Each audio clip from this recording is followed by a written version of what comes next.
Hi, my name is Jen Delaney. I'm a licensed professional counselor. Subscribe to my channel for insightful videos that are more psychologically oriented regarding trauma and anxiety and childhood wounding. So, today I really wanted to focus on compassion. I've been leading a group lately, and what I find when I lead groups is everybody feels very validated by other people's experiences. We're just, we hide. We want to come across as having it together. And part of that is very survival oriented. I mean, if I think about my mother who was a refugee in World War II, if you're different, you could die. I mean, that's my mother, not that long ago. So for so many of us in our intergenerational kind of programming, it's important to fit in and to make sure you know what others think about you. And of course, that's an assumption, and we have no control about what others think of us. But people are really worried about their reputation, so they're often hiding. They're hiding their fears, and it's really vulnerability that connects us with other people. And there's so many people walking around with vulnerabilities, so we have to keep having that self-compassion and compassion for others who are suffering around us, and that doesn't always come out in the best ways possible. But at any rate, aside from appearances, we have that inner critic, that voice. And that voice, when we're at the effect of it, we can often feel angry or extremely sad or sometimes ashamed.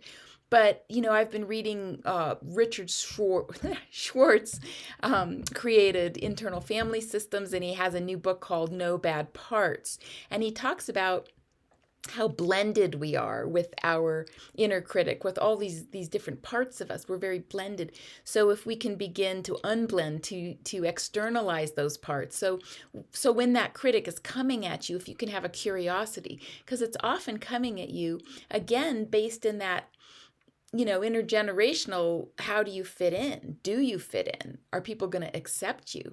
And so it thinks it's protecting you, that inner critic, when really often it's undercutting and preventing you from reaching your potential.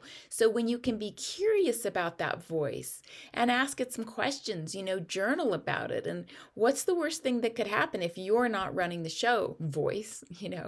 Maybe it's afraid of your success because you might be seen.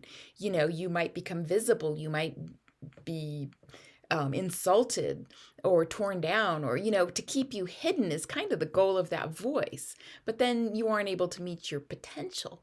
So journaling with that voice and finding out what part of you it's protecting, and what would happen if it disappeared, what it believes. Really externalize that voice and have great compassion for yourself, because we're all walking around with these parts within us.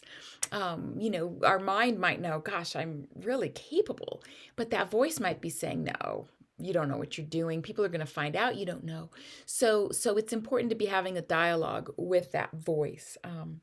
Yeah, so again, the vulnerability is so important. And when I do work, whether it's in a group or whether it's one-on-one, and people can finally feel safe enough and comfortable enough to start to express a lot of that vulnerability, it comes from a very young age. There might be, a part of you that's 3, and another part of you that's 8, and another part of you that's 14, and who are holding. And the reason we have these frozen parts is because we never got to really express what we felt in the moment. Often we shut down. We may have fought back, but not necessarily processed and integrated and released it. So it's really important. That's what therapy is all about, is catching those little parts up with us so we can move together and get out from underneath the thumb of the critic.